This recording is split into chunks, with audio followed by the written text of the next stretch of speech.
संतुला समस्ते घरे बनाउथिबे बनैबार प्रोसेसटा समस्तंकर अलग होता है। आज मु आपण सह भजा संतुला शेयर करी।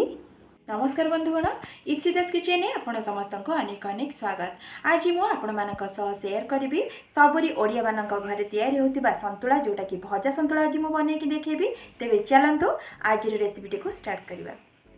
भजा संतुला को बनैबा मुझे कखारू अमृतभंडा और आलू को नहीं कि बैगण को नहीं सब परिवा को सेम क्वांटिटी नहीं आपण मैंने अलग परिवा भी नहीं पारे। मुझे 4टी परिवार संतुला को बनैबी। गोटे मीडियम साइज टमाटो को काटिकी रखी गैस रे पानी दबा कड़े बसैकी पानी देखो टिके गरम होगापाई छाड़ीदबा। पानी एबे गरम हो गलानी तापरे सब परिवा को सेथिरे देदबा। सब परिवा को दे दूची किंतु बैगण को पछरे दबा। बैगण जल्दी सीझीज नहले पानी टिके कम करके देबे। जेहेतु आमे भजा संतुला बनाऊे पानी संतुला नुहे। पानी संतुला हेले पानीर क्वांटिटी टिके अधिक रहिबो।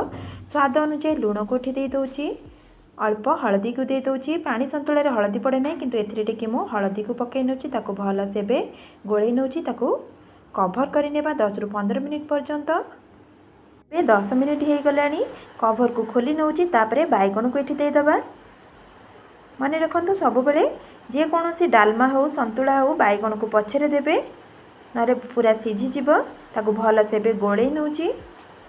पुणी ताको 10 मिनिट पर्यंत कवर करि नेबा। 10 मिनिट पर कवर खोली देखंतु। तापरे मु एठी टमाटो को ऐड करूची। टमाटो को सब बेले पछरे ही ऐड करिवे नले परिबा जल्दी सीझिबो नाही। तापरे पुणी ताको 5 मिनिट पर्यंत कवर करि नेबा मीडियम फ्लेम रे।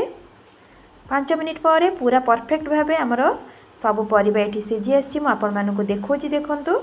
अमृतभंडा पूरा परफेक्ट भाबे सीझी आछि। सब परिबा भी एठी भल से पूरा सीझी जाइछि। आपर आमे ताको बघारिबा बा तड़का दबा। ए करेई रु मु संतुला को बाहर करि नउची। एठी रसुण एवं कंचा लंका को छेची नउची देखंतु। हेमदस्ता रे रसुणर क्वांटिटी टिके अधिक नेबे जहाँद्वारा कि संतुलाटी बहुत टेस्ट लागिबो। एबे देखंतु रसुण एवं कंचा लंका को छेची नेली।